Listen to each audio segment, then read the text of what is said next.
Vamos dar início então à mesa Literatura Nativa, a Palavra e Luta Indígena.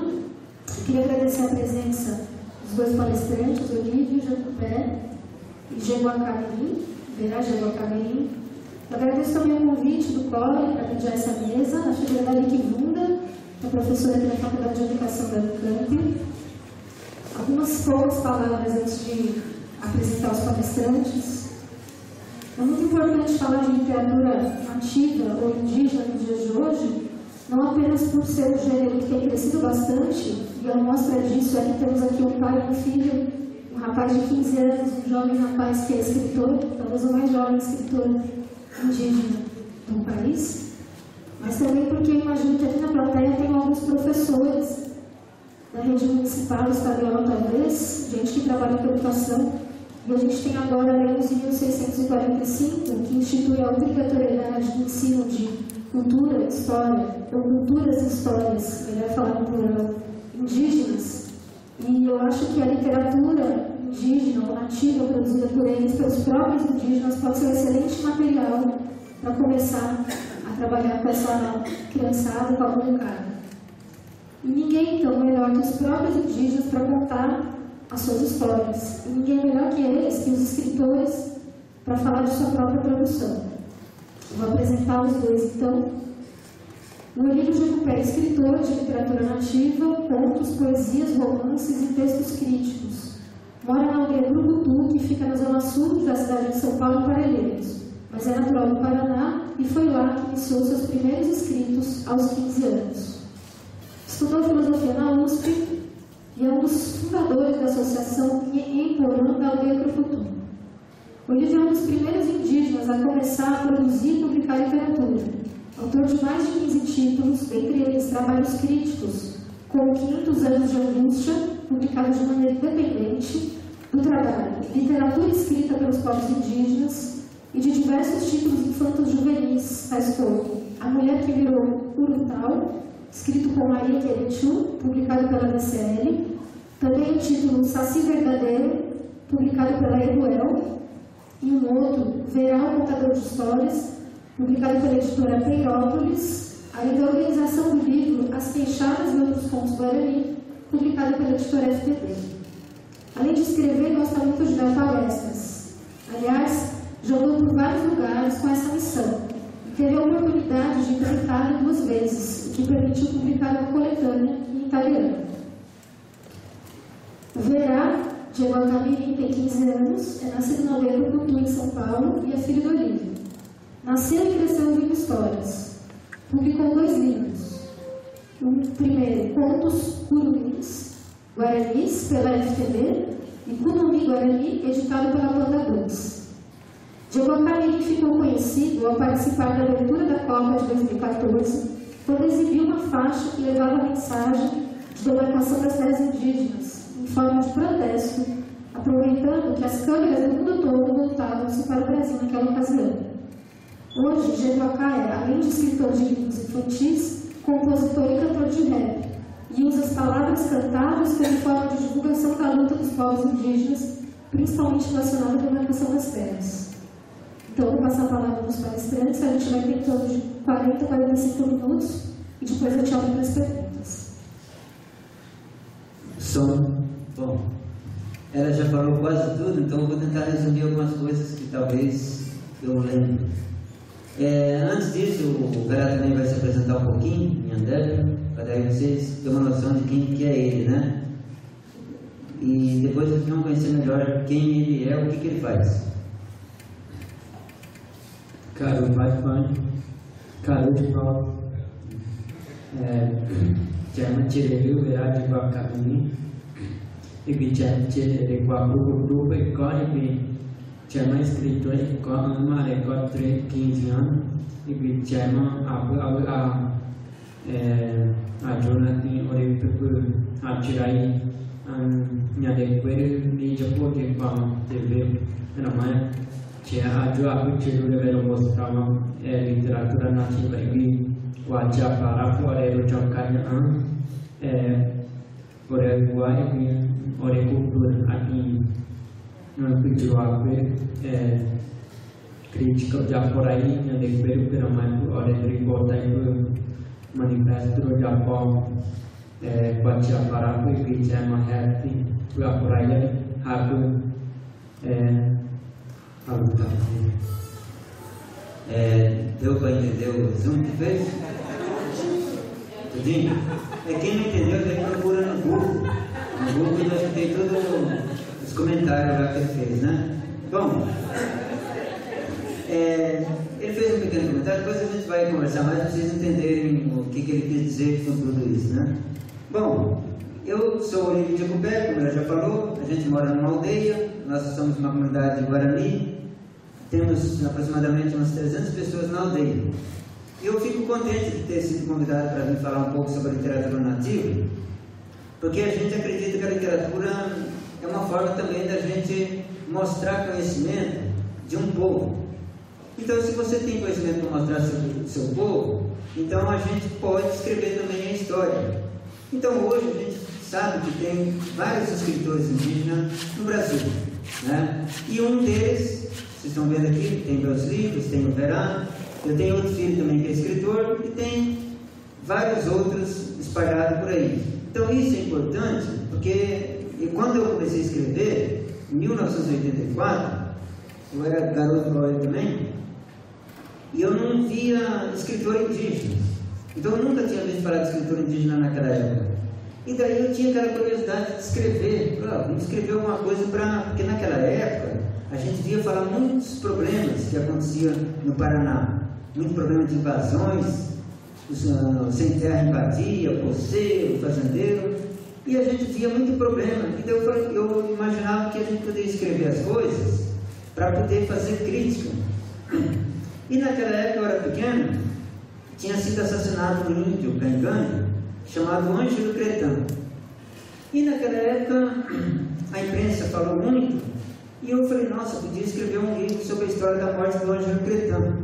Eu pensava nessas coisas, porque é uma forma de você mostrar para o mundo que a gente tem nossos líderes sendo assassinados. Então eu comecei a escrever textos mais assim nessa área de crítica. Só que daí foi passando tempo, e eu só escrevendo. E eu pensava assim, como que eu vou publicar um livro, né? Eu não tinha experiência, não tinha noção de como publicar um livro. Até que de repente, passou alguns anos, já 10 anos que eu estava escrevendo, e nunca consegui publicar um livro. E daí eu vim estudar filosofia na USP. Daí eu fui procurar as editoras para ver se eu tinha condições de publicar um livro. E a gente nem conseguia entrar numa editora, porque a editora, quando você vai entrar na editora, você tem que agendar, não sei o quê. E daí eu levava os textos, eles não queriam, não tinham interesse. E daí eu vi que era difícil, eu falei, então eu vou publicar um livro independente. Daí eu publiquei um livro de poesia. Depois eu estava morando aqui na aldeia de Curucutu, divulgando um livro. Depois eu mudei para uma aldeia chamada Laranjinha. E lá eu resolvi publicar um livro independente também, porque a gente sabe que é difícil publicar um livro. Daí eu publiquei um livro de poesias chamado 500 Anos de Angústia. Daí eu publiquei, mas daí eu não conseguia vender, porque daí na aldeia que eu morava, então era interior. E daí os fazendeiros pensavam que eu estava metendo pau neles, criticando eles, né? Daí eu vendia um livro por mês, né? Então é difícil você vender um livro por mês, porque você mora numa aldeia que ao seu redor é só fazendas. Então você faz crítica, então eles não gostam. Daí foi passando o tempo, eu voltei para São Paulo de novo, vim para a aldeia Curucutu. E chegando lá, eu comecei a divulgar o livro, porque vem muito turista na aldeia, e comecei a divulgar. E daí foi indo, foi ficando mais conhecido o meu trabalho. Daí, por sorte, eu já tinha lançado 4 livros independentes. Lançando esses livros independentes, eu vendia os turistas. Daí eu tive a sorte que a Marta Suplicy ganhou a eleição, e daí eu fiz muito contato com a Secretaria da Educação. E nisso a Secretaria comprou meus livros. Daí meus livros independentes passou para uma editora. Daí comprar meus livros começou a melhorar. Isso no ano 2000. Daí começou a melhorar um pouco essa questão. Daí foi surgindo outros escritores também, foi muito bom. E nisso, eu fiquei mais contente, porque as coisas vão melhorando, a gente, opa, a coisa está melhor, né? Então, essa literatura hoje, ela começou a crescer. Então hoje a gente vê que tem outros autores com livros publicados, chegando nessa escola, chegando através das palestras, com escritores indígenas. Então isso é importante, porque a gente sabe que a literatura nativa, ela é importante porque é uma forma de você fazer com que a sociedade respeite o índio. Porque o índio não é respeitado. O índio é sempre visto de duas formas. Se o índio está lá, é tradicional, não sabe falar português direito, se não sabe ler e escrever, é atrasado. Se o índio estuda na USP, e é filósofo e é escritor, mas isso não é índio. Então você sofre preconceito dos dois lados. Então não tem jeito. Então eu sempre falo assim, é melhor estudar, porque a gente tem tradição, a gente tem cultura, mas é bom estudar também, porque daí você pode enfrentar a sociedade com conhecimento. Então nisso, essa literatura começou a crescer. Então eu comecei a ver que nós somos contadores de história oral, mas se o índio sabe escrever, então ele é duas coisas ao mesmo tempo. Ele começa a ser o contador de história, mas ele também pode ser escritor. Ele não precisa ficar contando essa história para os outros. Ele vai e escreve a literatura, uma história. Então aconteceu essa mudança. Então, por exemplo, o Verá, quando ele era pequeno, me enchia as paciências, queria que eu ficasse contando história para ele. Não sabia ler e escrever ainda, né? Depois, aos 6 anos, ele entrou na escola, com 3 meses ele aprendeu a ler. Daí ele começou a ler meus livros. Daí tudo bem, daí ficou melhor para mim, porque eu precisava contar mais história, né? Daí ele começou a ler minhas histórias. Daí, com o passar do tempo, aos 9 anos, ele começou a escrever história. Então, aos 9 anos, ele assinou o contrato com a editora FTD para lançar um livro. E daí ele está com esse livro publicado hoje, junto com outro irmão dele, que escreve também. Só que o outro já tinha, tem vergonha de vir na cidade. Então, esse aqui já vai ser vergonha, né? Ele vai ser vergonha, então ele fala. Então, isso alegra a gente, porque a gente vê que esse movimento de escritores indígenas começa a trazer uma nova mudança para as pessoas.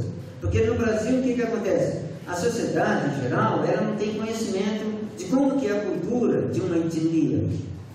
Você entendeu? Porque na nossa aldeia, nosso povo é Guarani. Fala Guarani, a religião é Guarani, os costumes é Guarani. Então, como que a sociedade fala que o índio é assim? Se são várias etnias. Você não pode falar que o índio é assim, porque cada povo tem sua cultura. Então, a gente vê os livros, e a gente vê os comentários, as escritas, e a gente vê um monte de coisas que não tem nada a ver com a realidade nossa. Então, por isso é importante muito escrever, porque você vai trazer conhecimento e as pessoas começam a valorizar melhor o índio. Você entendeu? Porque todo mundo, quando chega na aldeia, eles começam a perguntar um monte de coisas para a gente, e a gente já sabe até a pergunta que ele vai falar. Porque o povo passou séculos fazendo a mesma pergunta. Você entendeu? Por quê? Porque a sociedade passou a vida toda falando mal do índio, escrevendo sobre o índio, mas vai escrevendo na visão dele. E muitos, até escritores que escrevem, às vezes nunca foi numa aldeia. E às vezes ele começa a escrever ficções de outra literatura que ele leu. Você entendeu? Uma vez chegou um cara na aldeia e começou a perguntar algumas coisas para nós lá, né? Que ele tinha lido uns livros que escreveram sobre os Guarani. E daí ele começou a perguntar as coisas. E todo mundo que estava lá não entendia o que ele estava falando. Não, a gente não conhece. Daí o cara falou, então, vocês não são Guarani? Daí eu falei, bom, se você perguntar essa coisa para nós do nosso jeito, a gente explica. Agora, isso aí que você está falando não é da nossa cultura. Você entendeu? Mas outra pessoa, não, bom, eu li lá o livro de tal pessoa e está falando que o Guarani é assim, assim, assim. Bom, a gente não conhece. Você entendeu? Então, as pessoas podem escrever as coisas lendo outros livros. E nisso ele cria outra ficção. E isso é preocupante.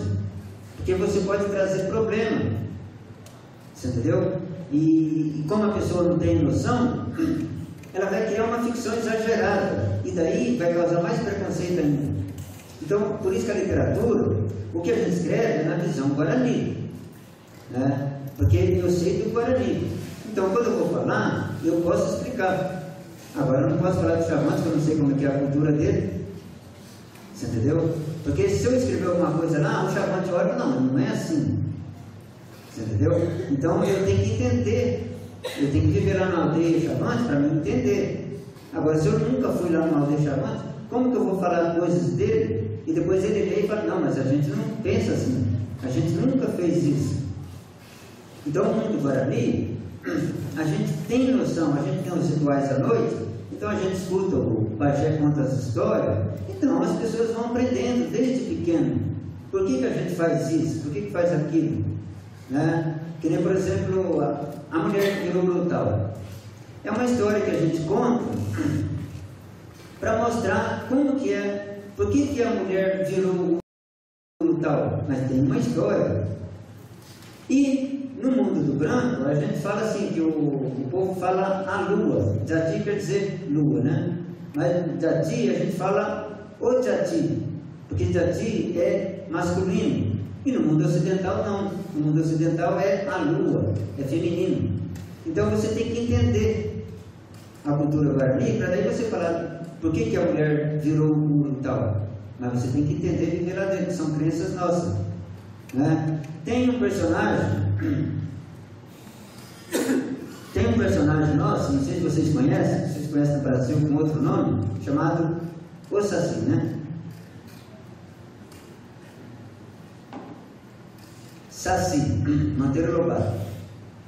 Nós temos um personagem, então eu escrevi para mostrar para a sociedade que houve um erro na história do Brasil, e é difícil você tentar mostrar para todo o Brasil hoje, porque o Monteiro Lobato já fez a história.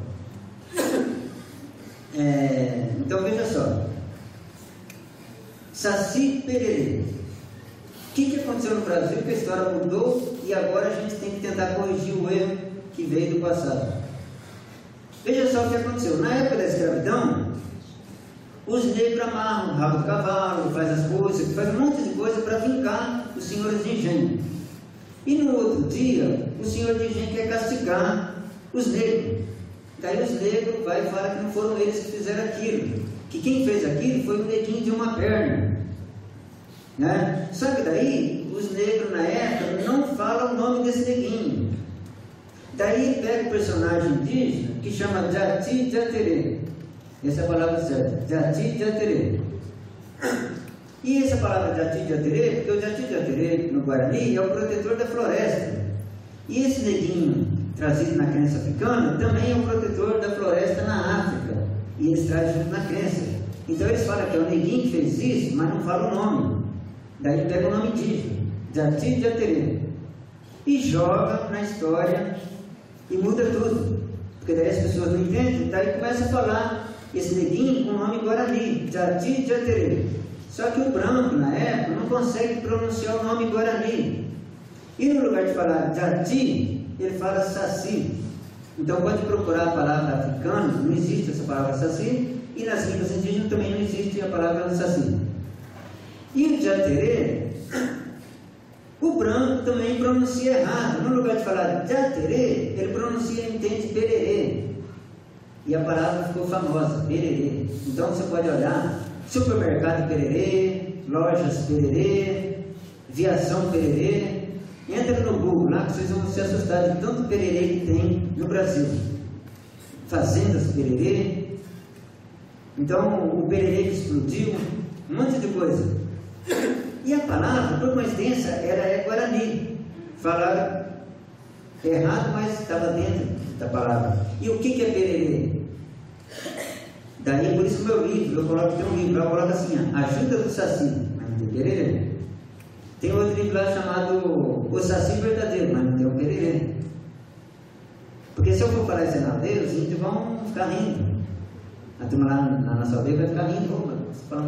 Você usa essa palavra pererê quando você vai xingar os outros. Você fala assim, você está bravo na hora, você fala assim, etiri pererê. Para xingar o cara, ver se sai de perto da gente, né? Etiri pererê. Então, a palavra começa a mudar na história do Brasil. Então, a palavra pererê, em português, para traduzir, não é feio falar, mas tem que falar, porque se a gente não falar, vocês não vão corrigir com as crianças. Pererê quer dizer peidorreiro. É quando o cara... Então às vezes tem pessoa na aldeia que de repente você recebe o apelido de pererê ou pererê. Está chamando que ele é peidorreiro. Você entendeu? Então por isso que não tem nos meus livros. Então, o Jati Jatirê é esse personagem indígena. Agora veja só, no Paraguai, que língua que fala? Tem duas línguas no Paraguai. Qual é a língua que fala? Guarani, depois espanhol. Então, se você chegar no Paraguai, você falar Jati Jatirê, todo mundo conhece a história, que é a história indígena. Se lá fala Guarani, então vai falar o personagem indígena. Agora, se você falar no Saci, ninguém conhece, porque a história do Neguinho de Macaé é só no Brasil. Você entendeu? Então, por isso que eu acho importante a escrita, a literatura nativa, porque você começa a escrever histórias para trazer conhecimento para a sociedade. Então, isso que eu falo sobre o Saci é quando eu vou dar palestra, porque as pessoas não têm noção disso. Você entendeu? Então, o Jati Jatirê, a gente conta até hoje, porque quando a gente vai para o mato, são crenças. Então, o Jati Jatirê é o protetor da floresta. Então, às vezes, as pessoas querem pedir alguma coisa, então você pede para o Jati Jatirê. Quando você vai na floresta, você vai caçar ou vai buscar lenha. O Guarani, na nossa aldeia, ou qualquer aldeia Guarani, então está sempre com... Mostra para eles aí o que tem aí dentro da... Não é cobra. Todo Guarani tem que ter. E tem guarda. Então, todo Guarani, qualquer lugar que você encontrar, ele vai ter um cachimbinho desse aqui, né? Todo mundo tem que pitar no cachimbo. Então você vai para a floresta, você tem que estar sempre com ele, porque você tem que estar sempre pitando para você ter proteção. Então quando você vai fazer qualquer coisa na floresta, você tem que estar com ele, porque senão você pode pegar doença. Você entendeu? Então são culturas nossas. A cultura, então as pessoas vão entendendo, quando você vê a escrita e vai entender que o mundo que a gente fala é uma cultura que às vezes as pessoas precisam entender, porque deve valorizar e não desrespeitar. Porque às vezes as pessoas não entendem, então você tem que explicar. Daí as pessoas dizem, mas chega lá na aldeia, tem aquele monte de criança na aldeia, à noite, tem os rituais, e todo mundo pita no cachimbo. Criancinha de 2 anos, 3 anos, 4 anos, mas é a cultura nossa, porque a criança tem que aprender isso desde pequeno. Você entendeu? Agora, no mundo da cidade, é outra cultura. O branco não vai dar cachimbo com uma criança de 2 anos, porque pode ir até preso, né? Não é cultura. Mas para nós isso aqui é a nossa cultura. Então a gente ensina as crianças nessa realidade que a gente vive. Então, como hoje a gente tem escritores, o escritor ele tem que ter essa habilidade de escrever histórias para daí a pessoa entender e valorizar a cultura de cada povo, né? E hoje eu estou feliz, né? Porque daí a gente está andando por aí dando palestras, sempre dando algumas coisas, e o Verá vai junto comigo para todo lugar. Ele anda comigo desde 5 anos. Então desde 5 anos ele anda comigo, então ele já está acostumado, a gente anda de moto para baixo e para cima, né? Então os outros chamam e a gente vai, toma chuva, um dia frio, um dia sol, tem de tudo. Então a gente já andou para vários lugares para falar sobre isso, essa importância da literatura nativa, para que a pessoa valorize melhor a nossa cultura. Você entendeu? Então a gente tem muita coisa que, se vocês conhecerem meus livros, vocês vão ver que tem muita coisa lá que vocês nunca ouviram falar. Então essa história, por exemplo, é o Saci, que é o Jati Jatirê. Depois, a mulher que virou Urutau, que é uma história Guarani. Daí eu fiz um jeito diferente também, para mostrar que nós na aldeia, porque no mundo da cidade, as pessoas falam assim, quando fala escritor, então já imagina um cara formado, fez faculdade, não sei o quê. Eu falei, não precisa fazer faculdade, basta ter cabeça, basta ter o dom, porque a gente tem que nascer com um dom para isso. Então, eu queria ser bom igual o Neymar, mas não nasci assim. Então, cada um tem seu dom. Então, desde pequeno eu escrevo, o Verá escreve desde pequeno. Então, isso é um dom que a gente recebe. Então, por exemplo, a minha mulher, ela lançou o livro comigo, chama Mulher que Virou Tal, está publicado no meu nome e o nome dela. Daí quando eu apresento ela, as outras falam assim, nossa, você também fez faculdade? Eu falei, não, ela não sabe ler nem escrever. Mas como que ela escreveu um livro? Porque ela tem boca. Quem tem boca, fala. Né? Então ela chegou e falou assim, olha, eu tinha vontade de escrever um livro, mas eu não sei ler e escrever. Eu falei, não, então vamos escrever. Você conta a história que eu vou digitar, vamos fazer tudo certinho. E daí saiu o livro dela. É um livro que está vendendo bem, que está chegando nessa escola. Tem todas as escolas do Brasil. Né? O MEC comprou e distribuiu. Então isso é quando você mostra para a sociedade que tem muitos escritores indígenas nas aldeias. Então não é só quem sabe ler e escrever. Então tem pessoa que tem o dom de ouvir essa história e ele é escritor também. Então ele não precisa fazer uma faculdade para ser escritor. Você entendeu? Porque o povo pensa que é só fazendo faculdade para ser um escritor. Não. Então tem muitos Guarani lá em São Paulo. Eu sempre fico vendo, você podia ser um escritor também, correr atrás para eles publicar um livro. Porque eles contam a história belíssima. Então são histórias antigas que é importante você registrar aquilo para não perder. Então a Mulher que Virou Tal, eu fiquei preocupado, vamos escrever então, porque a história não pode morrer. Né? Porque se você ficar só na história oral, porque a história oral é uma coisa antiga, mas a gente sabe que o mundo hoje é dominante, você entendeu? Então a gente tem que saber trabalhar dos dois lados. Então eu contei muita história para ele quando era pequeno, só que agora ele começou a escrever, né? Então você pega as duas coisas, a oralidade com a escrita, porque eu sei que os Guarani do passado contaram muitas histórias, mas muitas histórias também se perderam, você entendeu? Porque tem aqueles contadores que às vezes contam uma história para as pessoas, mas as outras pessoas não têm um dom de guardar a história na cabeça. Minha mulher, ela começa a contar a história, você fica assim, os outros ficam impressionados, mas quando você aprendeu essa história aí? Quando eu era menininha, tinha 5 anos, e guarda na cabeça tudo aquilo. Agora, por exemplo, eu sou escritor, mas eu não sou de guardar a história na cabeça. Às vezes eu já ouvi tanta história Guarani, mas eu não sei todas elas, porque não guarda na cabeça.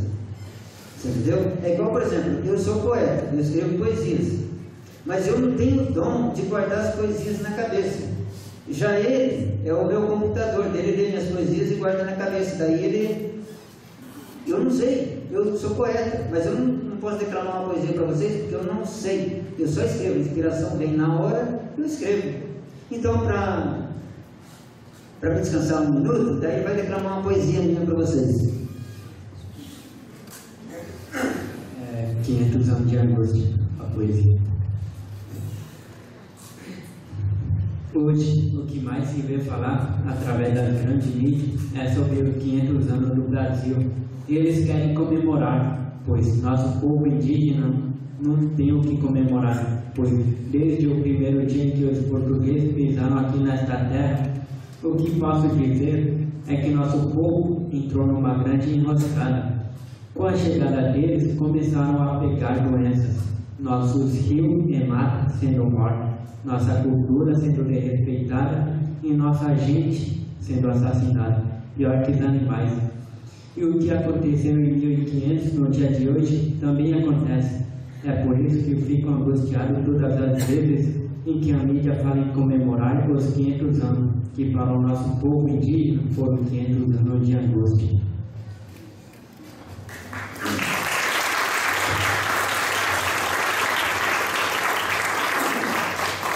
Então, ele grava minhas poesias na cabeça. Eu, como não tenho esse dom, eu tenho que fazer o contrário. E as minhas próprias poesias eu tenho que ler. Brasil, ô terra querida, do meu povo, ela é muito amiga. Só que agora, esta terra já não pertence a nós, porque fomos roubados.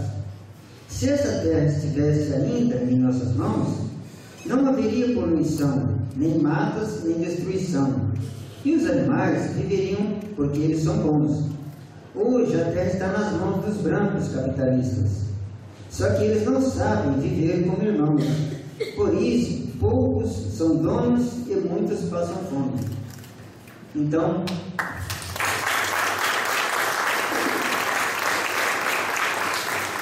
isso são dons. Então você vê como é que funciona a questão do escritor. escritor indígena. O escritor indígena nasceu com dom, escreva, porque eu acho muito importante hoje a gente usar essa arma, porque é uma arma, uma forma de defesa. Mesmo a gente não conseguindo divulgar muito, vender, mas a gente sabe que vai ficar na história. Então são coisas simples. Eu lancei um livro chamado Tcherecorandu, A Morte de Cretã. É o livro menos vendido no Brasil. Ganhei o recorde, foi o menos vendido. Então não vende. Então eu posso ganhar um título que é o livro menos vendido. Não vende. Porque as professoras, a gente fala assim, mas o livro é muito pesado. Não, pesado é o que fizeram contra a gente no passado e que continuam fazendo. Então tem gente que tem medo, porque eu conto a história da morte dele. Você entendeu? Então é um livro difícil de se vender. Então por isso que a gente é obrigado às vezes a publicar um livro de literatura infantil e juvenil, porque daí os professores não ficam com medo. Você entendeu? Então o MEC não compra, por exemplo, A Morte do Cretã, o MEC não vai comprar, a secretaria não vai comprar, estadual não compra. Então por quê? Porque ele está falando um livro crítico para mostrar a história de um líder que foi assassinado. Então isso é difícil você publicar no Brasil. Então você tem que publicar independente. Até entrei em contato com a editora, eu falei assim, olha, o livro do Cretã, vai editar ou não vai? Ele, não, a gente vai pôr agora e-book, né? Então vamos ver se está certo lá no e-book, que daí de repente pode ser que cresça um pouquinho mais. Mas é difícil essa literatura, a gente divulga há anos. Então, eu comecei a escrever em 84, como eu falei para vocês. Então, faz 30 anos que eu sou escritor. Né?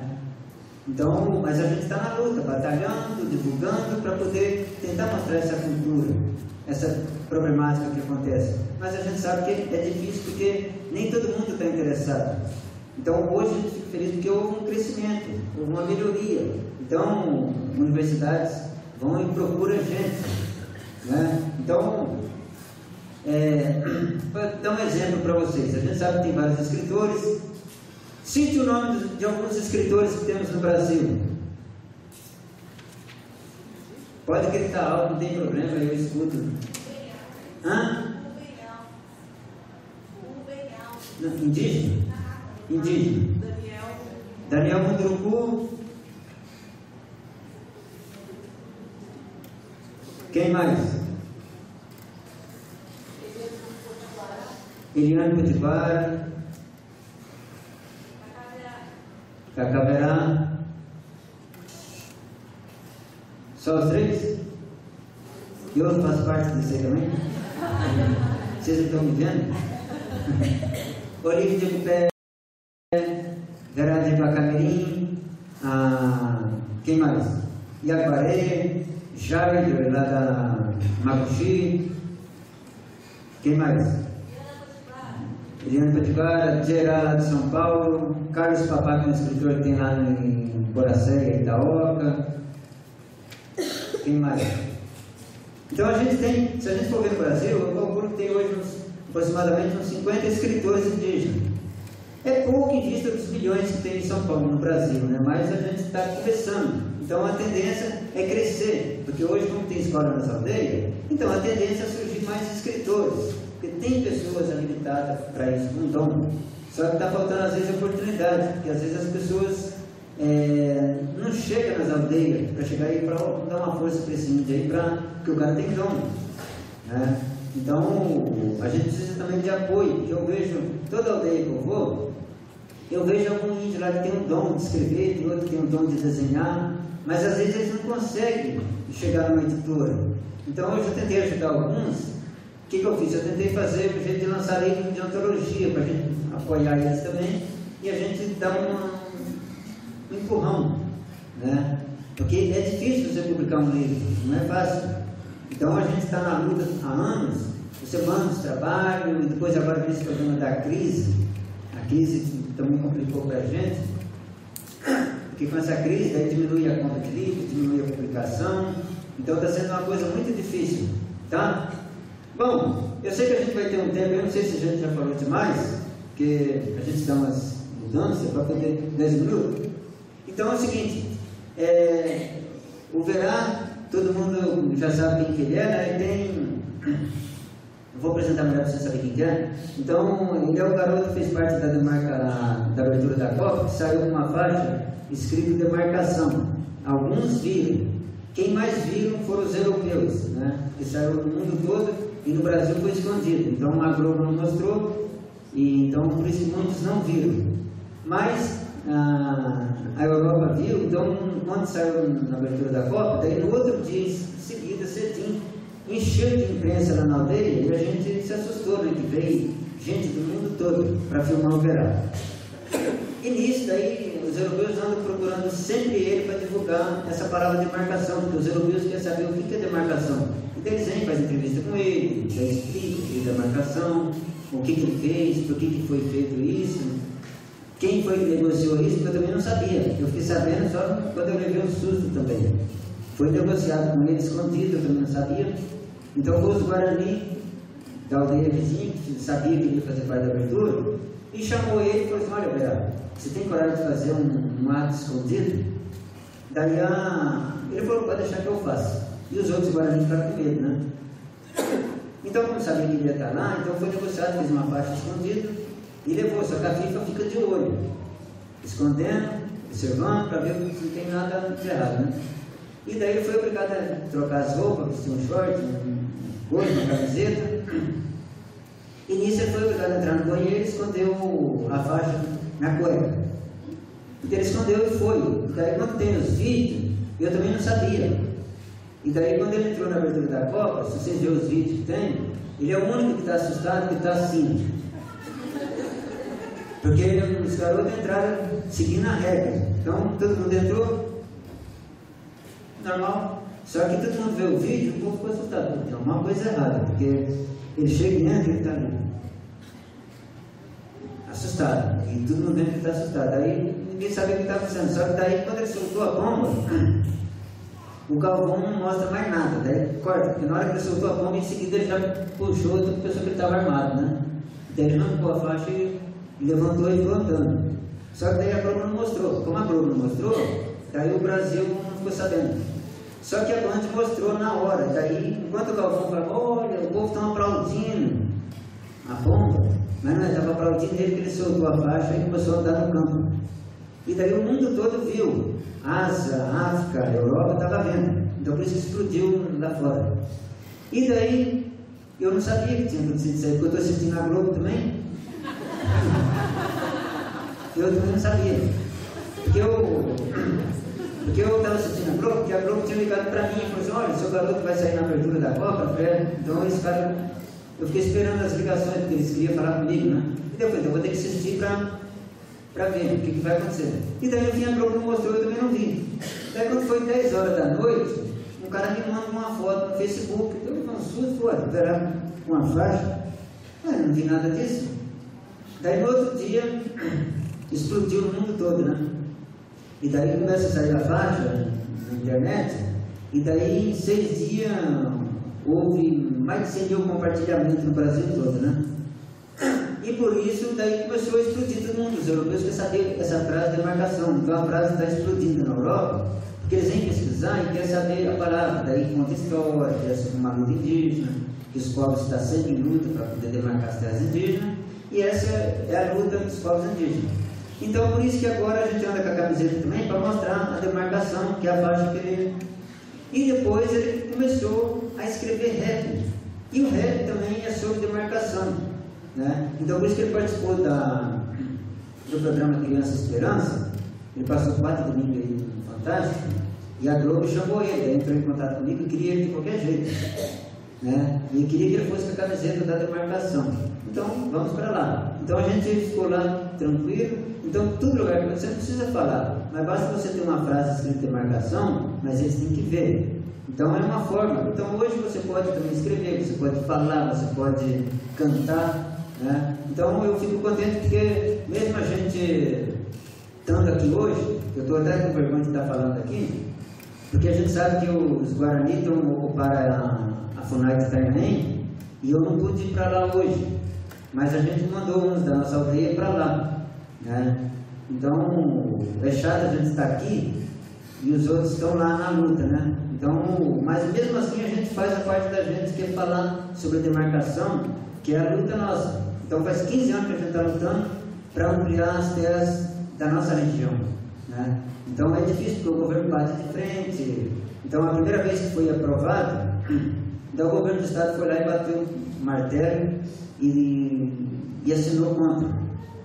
Então daí veio de novo outro laudo, teve que fazer, a FUNAI assinou, o Ministério da Justiça assinou que nós ocupamos o Ministério da Justiça lá e ficamos lá enquanto o Ministério da Justiça não assinasse, a turma não ia sair de lá. Daí ele assinou.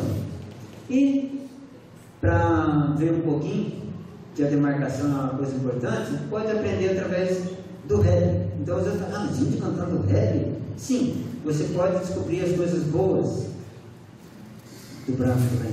Como o branco também já descobriu muitas coisas indígenas, né? Alguém já comeu mandioca aqui? Alguém morreu? Não morreu. Alguém já comeu pipoca? Não morreu também, né? Alguém já bebeu guaraná? Nunca morreu também, né? Alguém já comeu pamonha? Nunca morreu. Então, os índios no Brasil, várias etnias têm suas culturas, tudo isso aí que é comestível. Nunca ninguém morreu por causa disso, né? Pode morrer se comer demais, mas não vai fazer mal, tá? Então vamos encerrar essa parte aqui com um rap sobre a demarcação.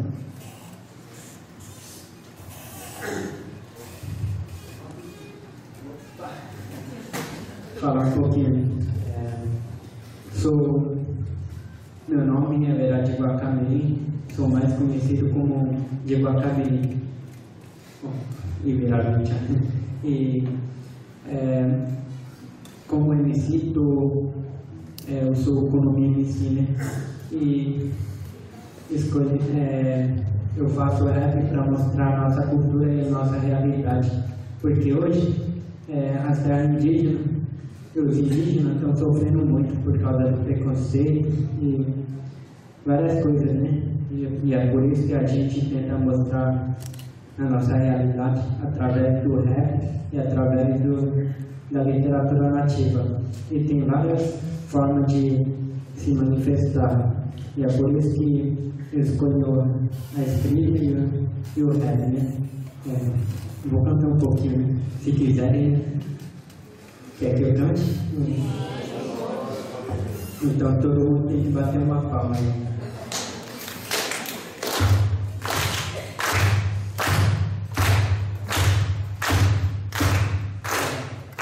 Posso fazer um rap, cantando, rimando, pedindo, pela demarcação. Jovem ecoa, rimando, poeta, eu sou como eu luto pelo povo e hoje eu sou assim. Luto por causa do meu povo e por causa do negro que são muito criados. Negro, meu não me chegou. E o que vale checkmate com meu povo hoje sou. Poesia, um esporte coletivo a poder mudar o mundo. Sem briga e com democracia. Raciocínio consciente do meu sangue é diferente. Rimando, um índio consciente.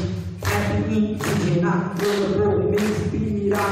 Fumando preto embaixo, encontrando em bom lugar. E mano, a rima consciente, somos o cara que defende rap.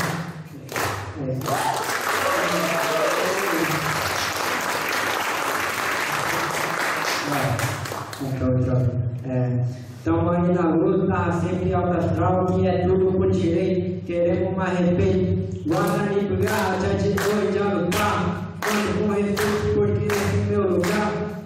Dela pega a rima, por isso vai pra cima. Queremos harmonia na mata bem vivida. Poesia linda, rima bela, rima muda tudo, nome tudo, como tudo, maneiro pra nós é tudo. Maneiro está olhando, vendo meu trabalho. Nunca desistiu, se miséria sem fim. Estamos num meio, dois grandes, intelectuais. Mas a vida é assim, imagino desistir, evoluindo a mente e a arte diferente. Direito do outro, na mão, eu vou dar respeito, que está na frente.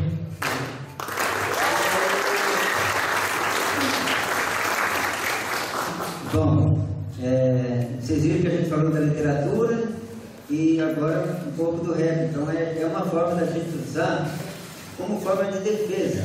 Então, às vezes, as pessoas sempre acham engraçado quando você vê um índio cantando rap hoje, ou o índio sendo escritor, porque o branco não entende. Então, eles acham engraçado, porque acham que o índio tem que ficar sempre sem aprender a ler, sem aprender a escrever. Agora, veja só, tem uns parentes aí que estão fazendo universidade. Ah, mas tem gente que está fazendo universidade para quê? Então, é uma forma de defesa.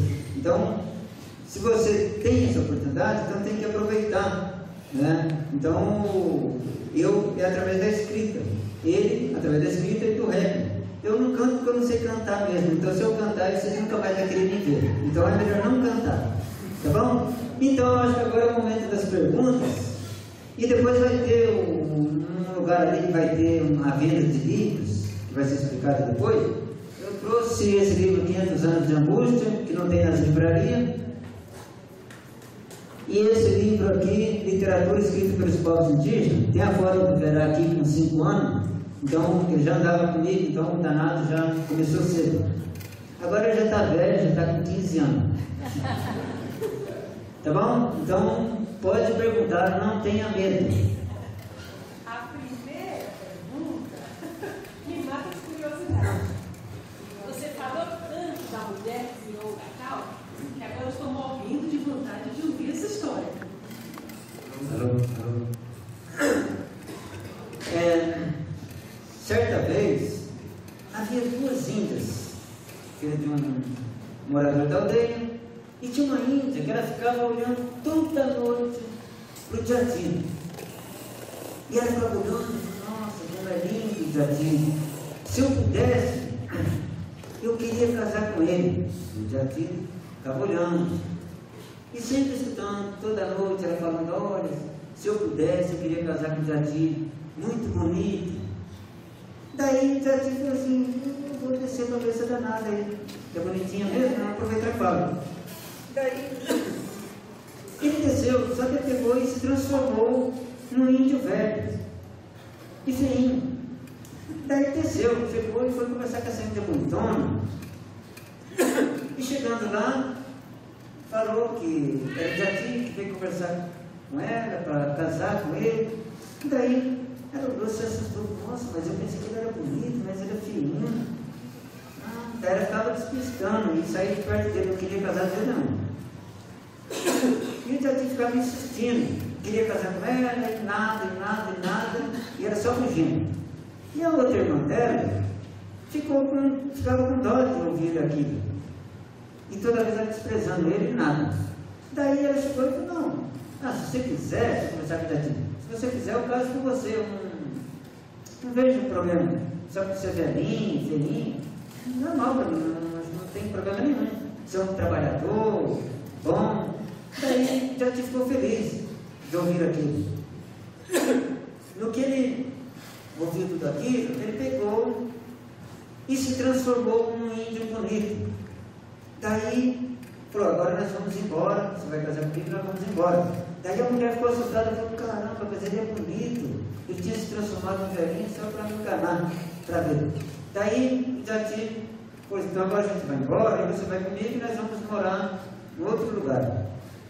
E daí o Tati falou assim, só que você vai sofrer um castigo, você vai se transformar em Urutau.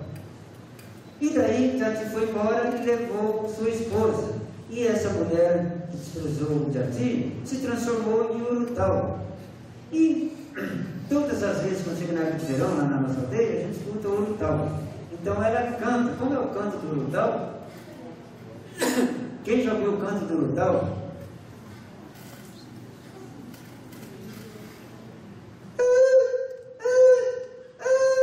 Aquele canto triste, chorando.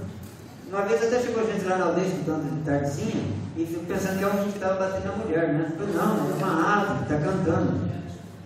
Daí ele explicou para ele, é uma ave. Então quando chega na época do verão, você escuta o canto do Urutau. Então assim é a história que a gente conta da mulher que virou Urutau. Então toda vez que chega o verão, a gente escuta essa ave cantando a noite toda.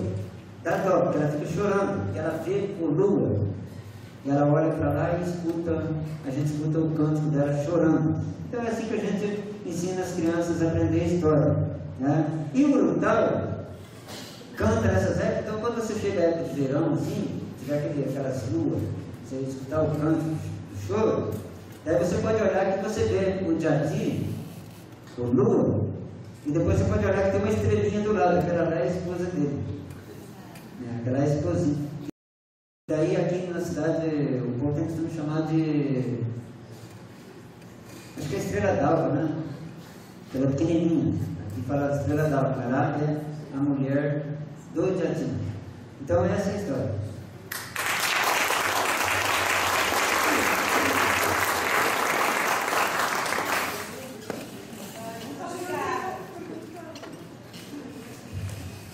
Não, porque eu fiquei perguntando que ave seria essa? Se uma ave só vem aonde eu vou.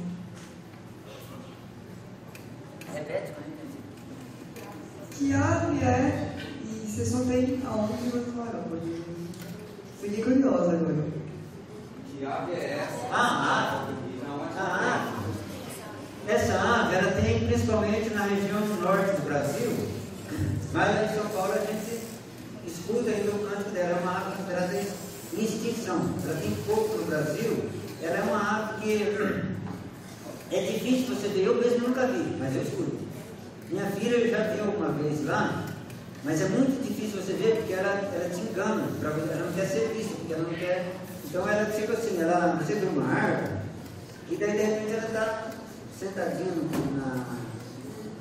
nos troncos e você passa perto dela e não vê, porque ela fica assim, quietinha, né, com o olho fechado, ali sossegado, o dia todo. Você só escuta o canto dela à noite, então você não consegue ver, é muito difícil.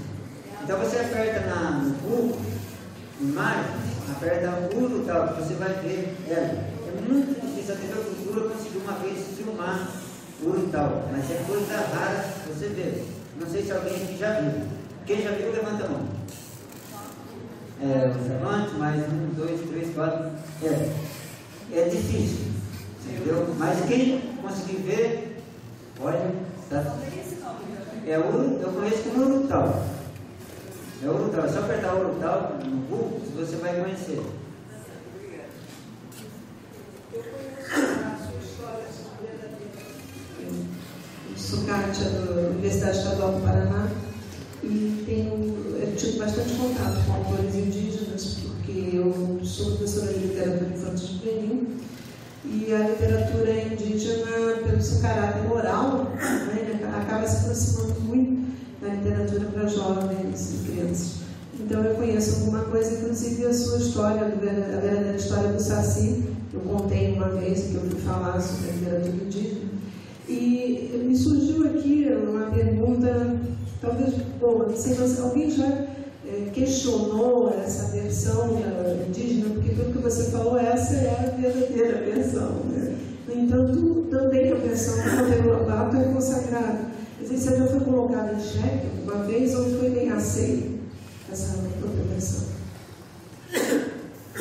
Quando você falou Cátia Bruno, quase levou você falou, Cátia, você quer Cátia Bruno, não? Não é. Tudo bem, não é a Cátia Bruno, então eu vou falar para você. Quando eu fui lançar esse livro, Saci Verdadeiro, pela primeira vez, eu estava em Londrina, um amigo meu falou assim, olha, eu vou apresentar um editor da editora UEL para você.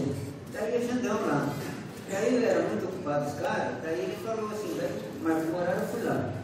Daí o cara me chamou para conversar lá e ele falou assim, olha, você tem 5 minutos para conversar comigo, se você me convenceu, eu publico comigo. Comecei a explicar assim, assim, papá. No que ele falou, eu falei 5 minutos, ele falou assim, você me convenceu, por mim já está aprovado.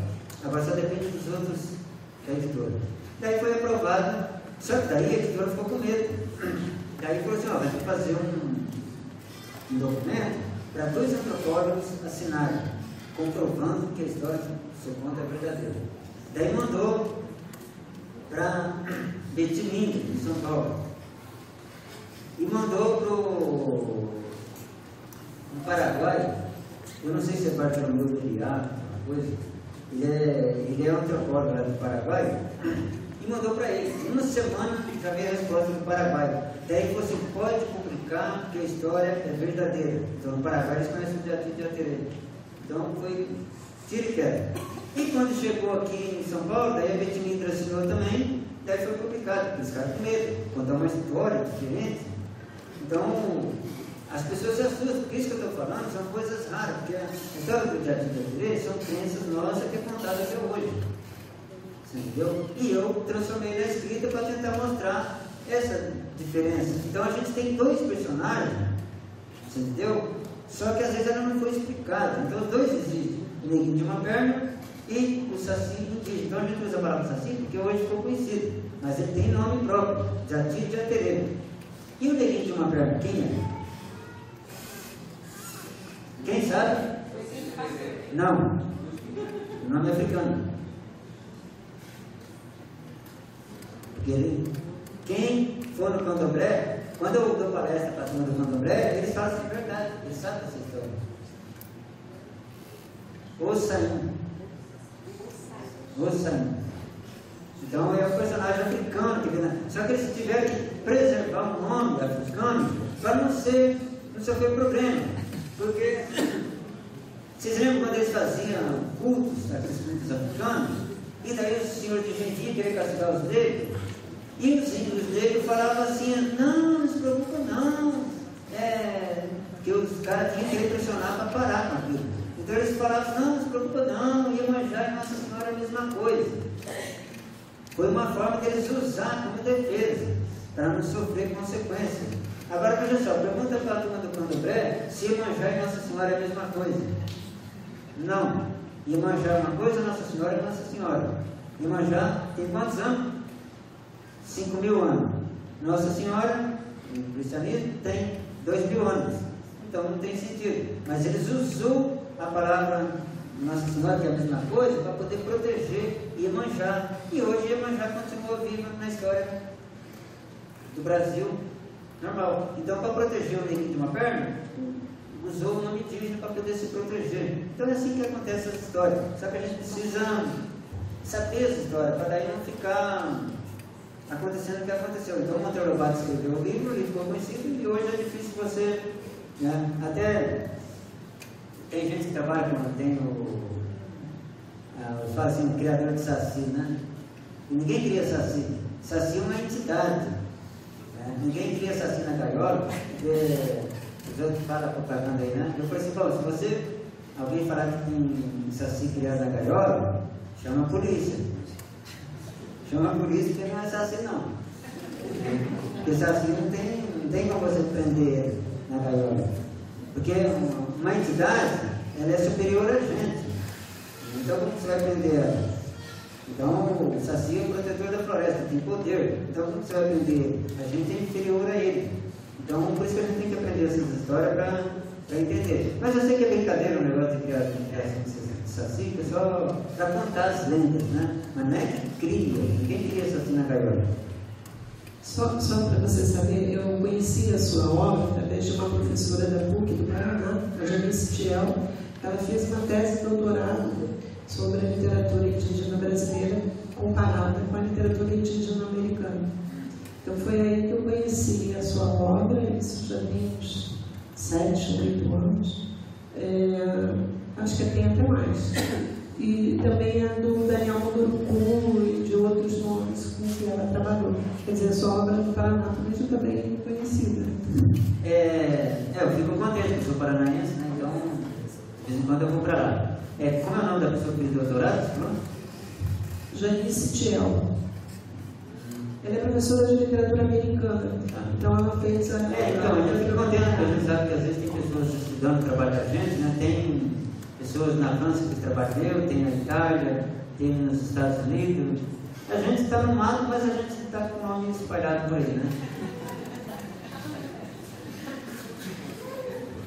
Mais pergunta? Ali?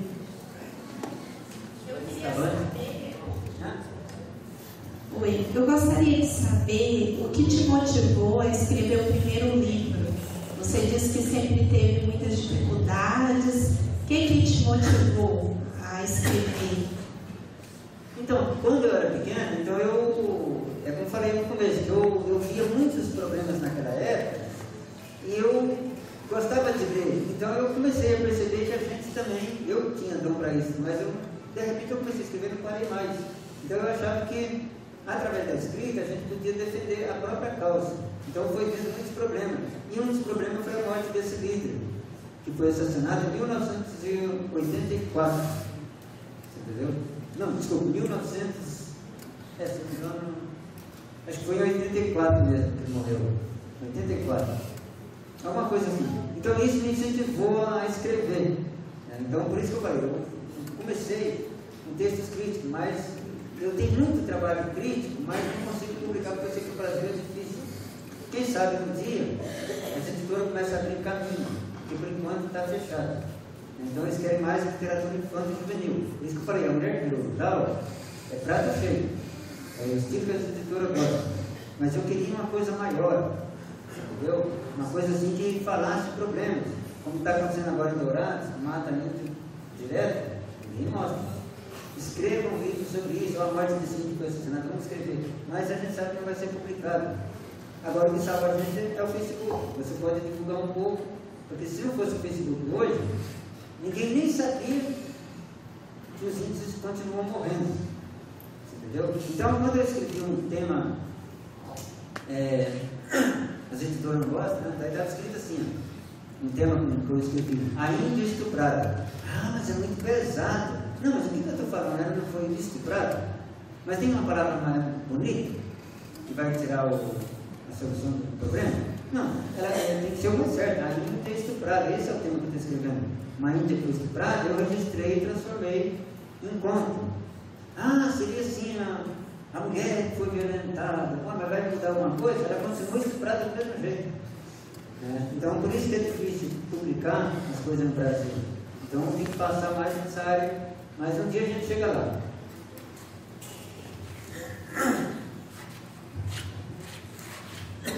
Boa tarde, gente. Boa tarde, parentes.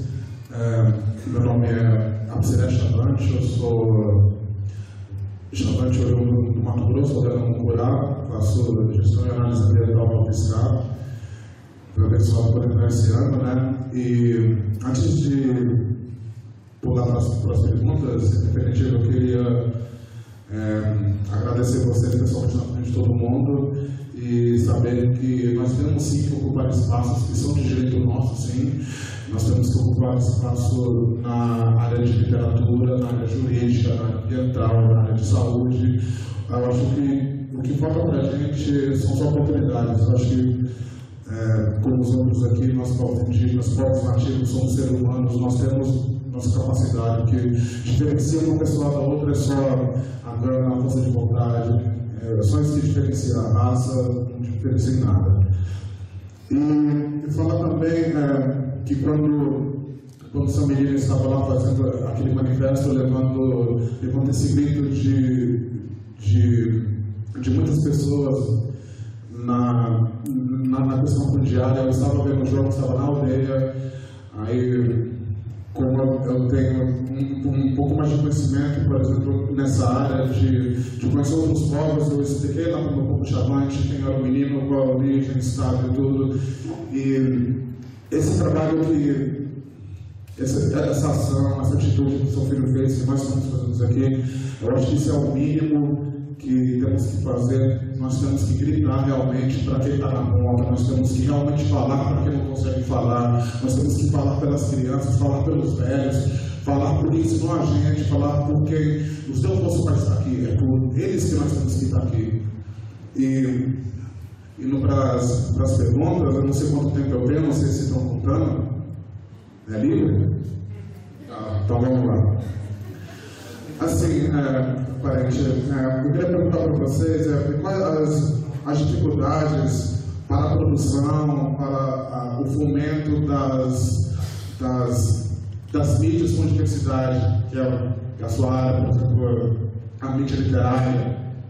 Quais são as dificuldades, quais são os empecilhos, quais as barreiras que a gente encontra, se a gente encontra as barreiras, se é na própria comunidade, quando sai. Tem outra que vai seguindo também, que como trabalhar a questão de valor social com a juventude. Ali no Chavante a gente tem essa dificuldade, acho que no povo de vocês não deve ser diferente, lá no Amazonas não deve ser diferente, lá no Sul, idem. Aí eu queria perguntar como vocês estão tratando essa questão das novas gerações, da juventude, porque essa juventude vai ser as lideranças do futuro, né? E para finalizar aqui a minha fala, uma questão que me chamou a atenção na sua fala foi a questão da oralidade. Eu não sei se eu entendi errado, mas pelo que eu entendi, acho que você quer dizer, na minha ótica, que parece que a oralidade ela está ficando desgastada, entendeu? Ela não está com a mesma importância que teve da minha época, da sua época, das pessoas mais experientes. Porque eu acho que ali no Chavante isso é primordial, a gente faz a transmissão de valores na oralidade. Se a gente usar de ferramentas das novas tecnologias para nos ajudar, eu acho que sim, são bem-vindos, mas acho que é difícil a gente colocar isso na cabeça dos mais velhos, dos mais velhos de 90, 100, 110 anos. Esses são os nossos tesouros lá e que são detentores de todos os nossos conhecimentos, e é uma questão muito complicada isso. A gente tentar implantar novas formas tecnológicas na aldeia para a gente que tem um cotidiano diferente, mas com as problemáticas similares em todo o país. E só para complementar aqui, nós temos que, voltando à fala do começo, nós temos realmente que olhar realmente para o Brasil com os olhos que ele merece. Por exemplo, a gente sabe que tem sociedades que estão sofrendo ataques, como Bélgica, França. Aqui a gente sofre ataque há 516 anos e ninguém fala nada. Valorizamos muito de fora e desvalorizamos o que é de dentro. Por exemplo, a questão do Guarani Kaiowá é a questão mundial mais feia em Mato Grosso do Sul. E ninguém fala. Se não fosse um parente aqui, eu acho que outro indígena ia falar, mas eu acho que essa questão ela tem que ser mais socializada em outros meios. E esse meio aqui, esse meio acadêmico, ele é um deles também. O corpo acadêmico ele tem que ser politizado e tem que ser consciente. A gente não pode ficar comparando, medindo pessoas através de lajes ou não. A gente mede pessoas através de experiências e atitudes. Muito obrigado.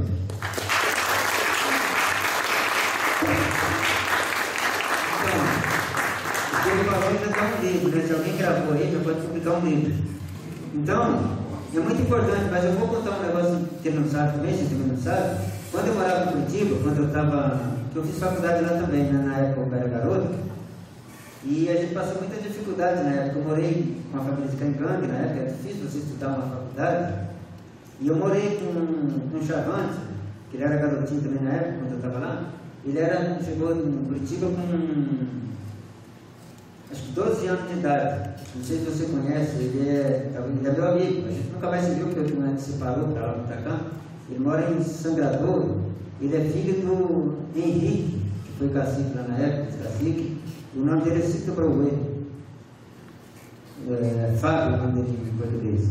Ele é meu amigo. Então a gente morou lá na época, a gente passou as dificuldades, porque não é fácil você morar numa cidade, fazer uma faculdade. E ele foi lá na garra e chegou lá, mandaram ele para lá, e o pai dele de vez em quando aparecia lá para visitar esse filho dele. Daí depois voltava para a aldeia, depois vinha para Curitiba de novo.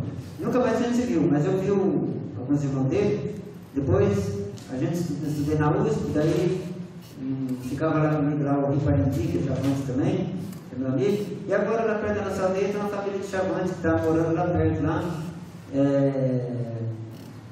Se eu não me engano, ele chama Bruno, que acho que é lá de São Marcos. Alguma coisa assim, uma família lá que está morando lá, eu conheço todos eles, né? Então, a primeira pergunta que ele falou, que eu acho muito importante, é a questão da oralidade, essa questão dos valores. Eu acho, assim, a oralidade, ela tem que continuar sempre, mas a minha preocupação é que nem todo mundo tem um dom, como eu falei, de guardar as histórias na cabeça. Tem muita história, você entendeu? Como eu falei no começo, eu escutei tanta história na minha vida, mas eu não consigo contar todas elas. E tem pessoas que têm o dom de guardar aquilo, mas alguns vão morrer, você entendeu? E hoje nesse mundo é difícil Então, o que acontece? Você tem que aproveitar o embalo. Você entendeu? É igual tem gente que fala assim, tem gente que parou de ir lá na nossa aldeia. Uma vez o cara parou de ir lá na nossa aldeia e falou assim, você nunca mais foi na aldeia? Não vou mais na aldeia assim não, assim que aí estou tudo moderno, não de avião. Eu falei, mas o que tem a ver? Agora eu vou para Brasília a pé. De avião. Então as pessoas não entendem que o índio está moderno, não é por causa que ele quer, a necessidade faz você vir assim. Então a oralidade também é assim. Então a gente sabe que tem pessoas que têm um dom, mas eles vão morrer. Entendeu? Então se a gente tem esse jeito de você guardar essa história numa escrita, porque aquele contador de história vai morrer. Então você tem ela registrada, porque quem não tem o dom de contar, pode ler depois. É como eu falei, eu tenho o dom de escrever e o Verado declama minhas poesias. São dons diferentes. Então a oralidade é dom também, que a pessoa nasce com aquele dom de contar as histórias. Antigamente aconteceu isso, tal, uma história da anta, a história do Bancu, tal. Então você vai contando histórias que fica guardado, mas nem todo mundo tem esse dom. Então na nossa aldeia a gente tem os rituais à noite, então as pessoas contam história quando precisa, lá chega alguém lá e conta, normal, em casa conta história. Então a oralidade, ela não acabou, a gente apenas está fortalecendo essa oralidade através da escrita. Entendeu? Então é como eu falei, a gente usa certas coisas como forma de defesa. Então eu acho importante você escrever essa história hoje para não perder. A questão de publicar um livro, como eu falei, é difícil, não é fácil. Entendeu? Não é fácil. Então a gente sabe que às vezes as editoras não têm noção do que é um povo indígena, do que é uma cultura. Entendeu? Então eu mando trabalho sempre para alguma editora, mas é tão difícil ser aprovado. Porque a gente não é best-seller, como aqui no tempo de falar, né? Então, eu mando 10 trabalhos para uma editora. Um exemplo. Eu mandei um texto, manda outro, manda os textos para lá. Daqui uma hora eles mandam a resposta para mim. Às vezes demora. Então, eu mando um texto, 10 textos. E daí eles vão ler, depois vão analisar, depois me respondem. E eles respondem bonito, assim, olha, no momento, senhor, o livro de um pé, por não sei o que, você precisa ver o português, é bonito, mas é para falar não. Você fica até impressionado para aprender muito o discurso de falar não, né? Só que daí, você manda 10 livros, 10 textos para ser analisado. E daí, a gente não sabe que o cara é famoso mesmo, vai que, vamos de repente, dar um exemplo, o Paulo Coelho escreve uma história sobre um índio. O Paulo Coelho manda para uma editora, precisa ler? Não precisa nem ler, já está aprovado. E assim funciona uma publicação. Então é difícil, porque a gente tem que lutar para ficar conhecido, para daí, quando você manda o texto, ser um pouco mais valorizado, porque é difícil. Então, às vezes, eu sempre falo para todo mundo, olha, é difícil mesmo, mas você tem que ter paciência, mandar, quem sabe uma hora seja aprovado. Então, o Verado teve sorte. Quando ele escreveu a historinha dele, daí uma escritora teve lá na aldeia, chama Luísa Bria. Daí ela viu a historinha escrita e falou, nossa, que história bonita.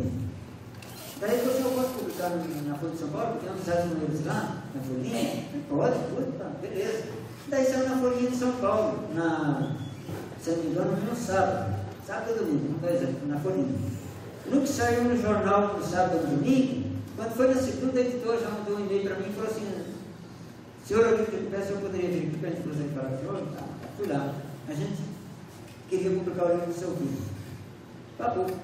Daí, aprovei, acertei, daí estava aqui na Bienal, em São Paulo, eles contaram na apresentação do coral lá na Bienal, fomos, e daí ele assinou o contrato com a FTD dentro da Bienal, cantando, fazendo coral lá, cantando, e depois assinou o contrato. Então, é difícil, não é fácil mesmo, mas a gente tem que ficar insistindo, porque correr atrás de outros escritores também que já têm livros publicados, para poder fazer parceria, entendeu? Eu já ajudei algumas pessoas a publicar textos, mas não é fácil, então a gente fica naquela. Então tem muitos Guarani que às vezes não tem paciência, deixa até para não morar. Então às vezes é difícil. Então você explicar para mim, na aldeia, que ilustração, olha, você pode ser um ilustrador. Então às vezes as pessoas não têm paciência, porque não sabem a burocracia como que é. Entendeu? Então, às vezes é importante você conhecer outros escritores para você ter uma noção de como funciona uma publicação, como que é a ilustração, como que é a publicação bilíngue. Você vai dizer, mas por que não publica bilíngue? Não, porque é caro, a editora é que vai resolver se quer ou não quer, não é eu. Entendeu? Porque você publicar um livro, porque o Brasil é um dos países mais caros para publicar um livro. O americano esteve lá na aldeia e falou, rapaz, nos Estados Unidos é facinho, porque é barato para publicar e barato para vender. Aqui não, aqui você publica o livro do verão, está vendendo. Está vendendo, faz 1 ano e meio que ele publicou o livro, já vendeu uns 6 mil livros, só o Contos dos Caminhos Guaranis. Mas está chegando nas escolas particulares, né? Porque o livro dele é caro, não é porque ele é bonito, não. É que o livro foi bem caprichado, a editora capricho mesmo, vai fazer ilustrações. Sabe quanto está no livro dele? Esse aqui eu vendo para vocês por R$10, que é publicação independente. Simples, uma coisinha simples. Agora o dele não, o dele é caprichado, é coisa assim que ele faz aquela coisa de exagero mesmo, para ficar bonito. O livro dele tem até, você aperta um site lá, você entra na internet, deve ser digita o site da editora, daí você escuta ele lendo a história em Guarani. Tão moderno que já está, né? Então, se você tiver preguiça de ler, liga o computador e escuta a história. O livro dele está R$40. Quem quiser comprar, pode procurar depois lá. Você vê a diferença.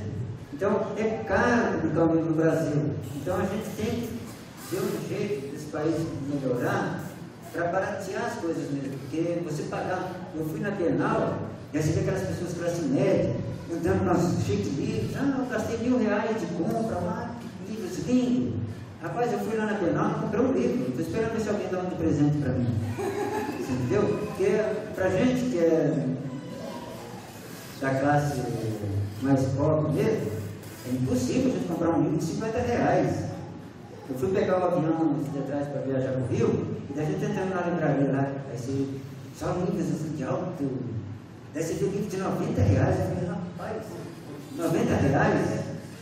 Olha, dá para comprar uns feijãozinhos, hein? Mesmo caro. Agora, não é fácil.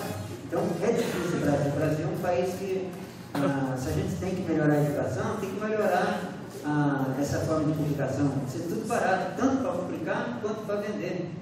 Entendeu? E, enquanto jovens, a gente fica preocupado, porque a gente sabe que a modernidade hoje, ela é assustadora.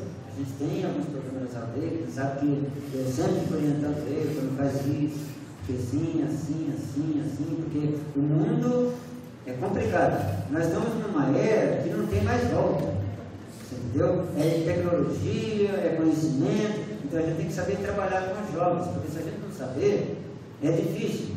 Porque os jovens de hoje na aldeia, não é como antigamente que você vai para o mato caçar, pescar.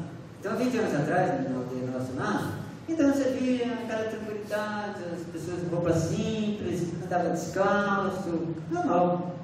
Hoje não, hoje as mocinhas de hoje na aldeia, ela quer ficar bonita também, você entendeu? Então ela quer um tênis bonito, então você quer tudo isso e você não tem condições, então você tem que orientar os jovens, olha, é importante a educação também, estudar, para você arrumar emprego na aldeia. Entendeu? Porque a gente tem que lutar para ter emprego dentro da aldeia. Porque na nossa aldeia, antes a gente tinha muita dificuldade, não tinha nada. A gente construiu coisa na escola do Estado, foi construída a escola da prefeitura, posto de saúde. Então a gente lutou para que os próprios moradores fossem funcionários, não que venha de fora. E daí melhorou a qualidade de vida na aldeia. Você entendeu? Então a gente fica preocupado com o jovem, porque o jovem de hoje é assim. Não é como antigamente, se fosse há 20 anos atrás lá, era diferente. Então a modernidade faz com que o jovem também quer entrar no sistema, porque o sistema é esse. Entendeu? Então a gente tem que ter cuidado com o jovem, orientar, falar, estudar. Entendeu? Porque a gente sabe que a gente tem problema também. A aldeia não é um paraíso. A gente tem coisas boas, mas tem coisas ruins. Né? Como a gente fica preocupado, você sabe que na aldeia a gente tem problema de alcoolismo, os outros ficam lá e ficam observando. Então a gente sabe que o alcoolismo é uma coisa triste na aldeia, mas existe. Então a gente tem que trabalhar com o jovem, olha, escuta, não faz isso. Porque a mulher, ela, na aldeia, ela quer casar, mas ela quer igual na cidade. Quem casa, quer casa. Então a Índia também é assim. Então o índio tem que hoje ser esperto, não é que antigamente. Antigamente você vivia de uma forma diferente, caça, pesca. Hoje não. Hoje, você chega nas aldeias, só quer televisão. A pessoa vem para a cidade, a gente fica com toda a nossa família na aldeia nossa. Às vezes eles vêm, eles não têm dinheiro, eles não têm nada. Então a gente fica olhando aquelas dificuldades. Mas a gente sempre orienta, olha, e estuda para você ser professora na aldeia. Daí de repente não quer estudar, vai ficar a vida toda assim naquele sofrimento. Posso fazer uma pergunta? Acho que a gente. Quantas perguntas tem ainda? Duas. Vamos fazer as duas e aí acho que a gente vai ter que ir fechando. Agora vai comprar meu livro aqui, pelo amor de Deus. Vamos fazer feitiço para todo mundo. Boa tarde. Você falou sobre. Você trouxe uma questão bastante importante aqui, que é você falou sobre a mulher estuprada, né? Eu queria saber se existem lideranças femininas que abordam essas questões que são, né, mais femininas mesmo na aldeia, e como que isso é para a cultura guarani. Também, se possível, o Xamã de responder para mim essa pergunta também. Ele já é fugido. Pode ser uma resposta bem rápida, porque acho que ele está bem quase orando. A gente sabe que o estupro não é novidade na aldeia, porque ela começou em 1500. Então, para chegar aos portugueses, começou o estupro. Então, daí surgiu a população, o povo brasileiro. Então, o povo brasileiro não surgiu de um paraíso, surgiu dos estupros. Então, até hoje acontece em todo canto do Brasil, é comum. E a gente sabe que muitas aldeias no Brasil, aldeias do Guarani, tem um problema do alcoolismo, a gente sabe que é uma coisa triste. E as pessoas dão dica para os índios, para daí abusar da mulher dele. Mulheres que vão para a cidade, de repente dão dica para a Índia, porque daí vai ser fácil aproveitar da Índia. Então a gente sabe que é comum acontecer isso no Brasil. Então, por isso eu sempre falo, olha, vamos orientar nossos filhos para que eles tenham uma vida melhor. Porque é triste quando você vê esses casos de estupro e é humilhante. Então a gente fica assim envergonhado de ver acontecer certas coisas na aldeia, tem problema de estupro. Porque eu já vi muitos casos. Entendeu? Então não é uma coisa nova, isso aí começou em 1500. Então os bandeirantes foram especialistas nisso.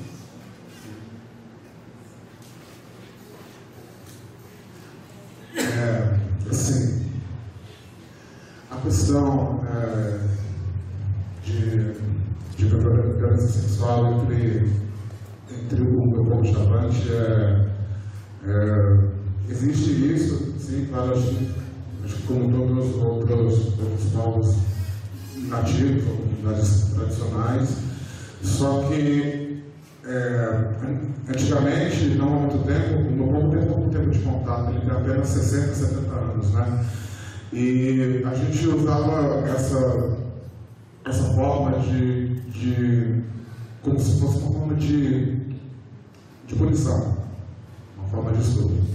Se a pessoa fizesse determinadas coisas erradas, a pessoa era estuprada por muitos homens da aldeia. A gente fazia essa forma de punição. E a gente sabe que como as coisas evoluem, as coisas mudam tanto para melhores ou para situações não tão melhores assim. Hoje em dia eu percebo que ocorre, juntamente com o problema que se adentrou, a questão do alcoolismo, nas terras indígenas, em terras chamadas também a situação não é diferente. E a gente percebe que tem algumas lideranças que fazem isso em relação a certas ações, entendeu? Que ocorre. A gente sabe que, nós sabemos que a mulher fica vulnerável, ela não tem a quem recorrer, e se ela recorre como profissional de saúde, a profissional de saúde fica com receio de que apesar das lideranças, entendeu? E é uma questão muito delicada em relação ao chavante. Então não tem uma liderança feminina chavante que defenda a mulher? Existem lideranças chavantes, mulheres, porém a minha sociedade é patrilinear. Nós somos como outros parentes que são patrilineares, entendeu? Aí eu vejo por outro lado, eu vejo que a mulher assim, ela tem que ter voz, ela tem que ter quase nos nossos espaços de debate político, só que o meu povo tem uma visão muito ortodoxa ainda, entendeu? Eu percebo, quero que elas tenham uma voz, porém a gente sabe que às vezes a nossa vontade não prevalece a vontade dos demais, entendeu? Aí vai uma questão como a gente comentou mais cedo, uma questão cultural. Se você acha certo ou errado, eu acho que isso vai dos valores que você aprendeu até chegar aqui. Entendeu? Como eu acho errado também as moças que são mutiladas, o órgão genital na África em algum país.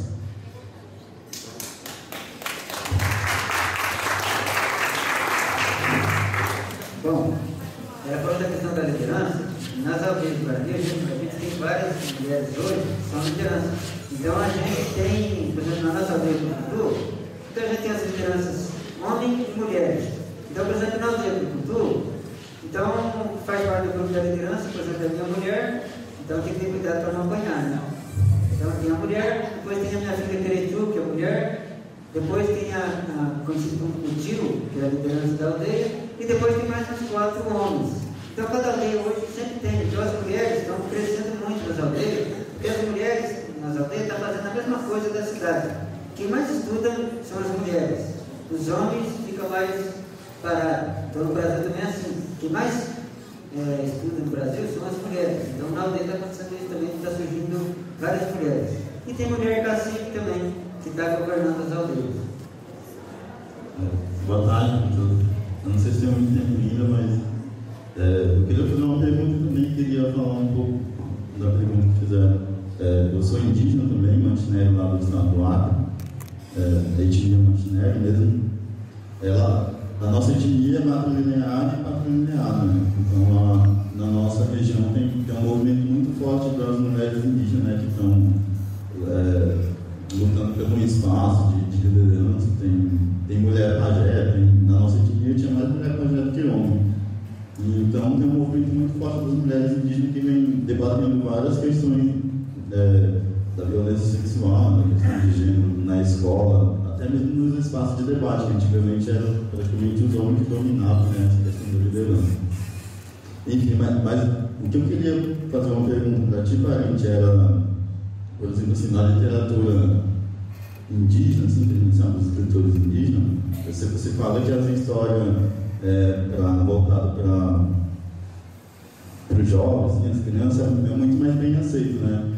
E eu queria perguntar também se vocês estão preocupados ou se vocês fazem algum tipo de produção diferente, assim, por exemplo, pautando na questão da ciência dos povos indígenas, assim, como uma complexidade a mais. Por exemplo, toda vez que eu vou na escola, o que é a cultura indígena que o povo acredita? Que a gente só sabe a oralidade e que a transmissão é passada de pai para filho e não sei o que a gente acredita nos escritos e não sei o que mais. Mas a gente sabe que a América Latina tem um conhecimento muito grande, tanto na ciência quanto na matemática e em outras áreas também, que é derivado do conhecimento dos povos indígenas, né? Em vários outros anos. E eu queria saber se vocês estão tendo algum tipo de produção voltada para uma produção de ciência que também legitima mais essa nossa capacidade e o conhecimento que nós tínhamos da colonização.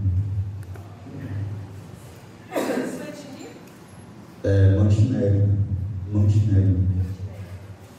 Então, eu acho importante, assim, quando eu falo em literatura, todo tema que surgir é importante. Então, por exemplo, de ciências, eu acho muito importante.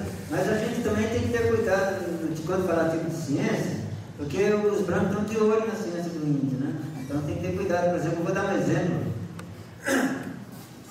Eu escrevi uma história uma vez, mas eu não conto o que é. Uma vez eu contei uma história que está no meu livro, que foi publicado na Itália, e daí eu conto uma história muito gostosa, que é a história de um conto, né? De um branco, um índio chegando da cidade, foi vender artesanato, e quando ele chegou, ele desceu, parou no ponto de ônibus, daí tinha um barco. Daí ele parou para pedir alguma coisa para beber, não sei o quê. Daí tinha uns brancos lá que chegaram, os turistas no barco, e começaram a rir desse índio. Daí, esse índio ficou revoltado com isso, né?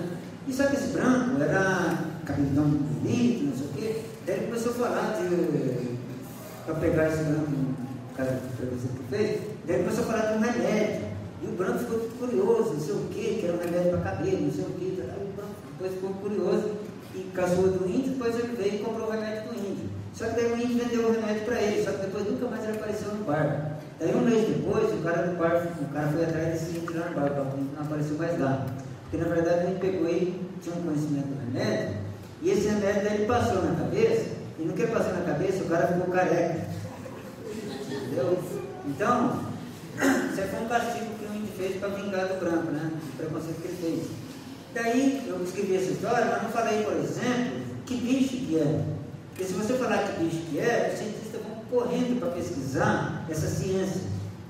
E daí eles vão começar a matar esse animal para fazer remédio. E os brancos vão comprar rapidinho. Você entendeu? Até o Tony Ramos ia comprar para poder acabar com aquela cabeleira dele. Você entendeu? Era o primeiro a comprar. Se você descobre um remédio que cai o cabelo, as mulheres nunca mais iam precisar comprar gilete. Você entendeu? As mulheres nunca mais iam querer precisar rapar a perna. Porque lá na aldeia as mulheres não têm cabelo, né? Então elas iam querer ficar igualzinho, sem cabelo. Então, a ciência eu acho muito importante, só que na hora de escrever a gente tem que ter cuidado às vezes com certas ciências, para não contar, porque senão o índio nunca ganha nada, o índio só perde. Então eu vou dar o exemplo dos remédios que estão nas farmácias. Não é bom contar. Lá na aldeia a gente nunca conta. Porque os Yanomami contaram para os americanos. Os americanos chegaram lá e perguntaram para eles falaram, esse remédio aqui é bom para isso.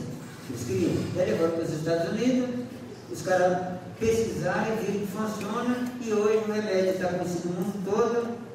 E você pode olhar no remédio lá, não está escrito assim, esse remédio foi falado pelos índios Yanomami. Por que eles não fazem isso? Os índios não cobraram no futuro, porque senão eles vão querer ir atrás de direitos. Então você pode procurar na farmácia lá e procurar o remédio dos Yanomami que falaram, Viagra, todo mundo conhece. Foram os Yanomami que falaram. O que o índio ganhou? Nada. Então, a literatura ela é bom assim, é como eu falei, eu queria escrever só texto escrito, mas não dá. Então você tem que pegar mais literatura. Mas eu acho importante você inventar histórias da matemática, sobre o bicho, mas ciência, eu acho importante também, mas só que a gente tem que ter o cuidado na hora para não trazer conhecimento que depois eles vão pesquisar para ver se é verdade. Essa é a minha ideia que eu penso, como lá na nossa aldeia. A Petrobras ficou lá 2 anos trabalhando com nós para ver se a gente falava o nome de remédio. Ele ficou 2 anos. Mas até hoje vocês falaram só 2 remédios? Em 2 anos. Mas não quer falar. Entendeu? Por isso você fala. Então ciência é uma coisa que é bom para nós, mas quando você passa por um mundo aí fora, eles vão pesquisar para ver se isso é verdade mesmo. Então é a questão do cabelo que eu falei. Eu nunca falei que bicho que é, porque senão os caras vão querer pesquisar. E daí o cara dá tenteio para ele. Aí vai tempo. Então vamos encerrar. Tem mais pergunta? Quer mais um rap aí? Se quiser mais um rap, então o Verá encerra agora. Eu não vou cantar o rap para vocês não ir embora traumatizados. Não vou cantar um funk pesado. Vamos para um rap. Vai, um funk. Vai. Vai ser um funk aí. Cantando funk inconsciente, é que me inspira aqui nessa mente. Moleque humilde sempre ajudando, aqui precisa de um ajudante. Olha que dica que o moleque zica é aquele que vai fora mais falando a verdade. Fica aqui pra fora eu penso que ele é um satanás. Você liga no papo que eu vou te falar, que você não mudar meu ré. Então você vai mandar funk inconsciente, eu rimo na mente, cachimbo da paz é o que tem. Aqui no mundão não tem condição, é só besteira e azaração.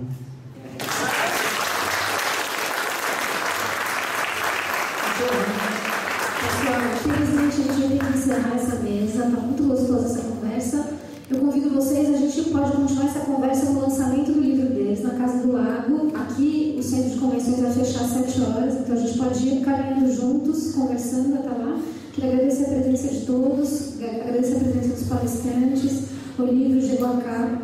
Dar 2 recadinhos rápidos. Vocês devem saber que hoje é um dia de mobilização para os povos indígenas, tem diversas sedes da FUNAI ocupadas. Entrem no Facebook.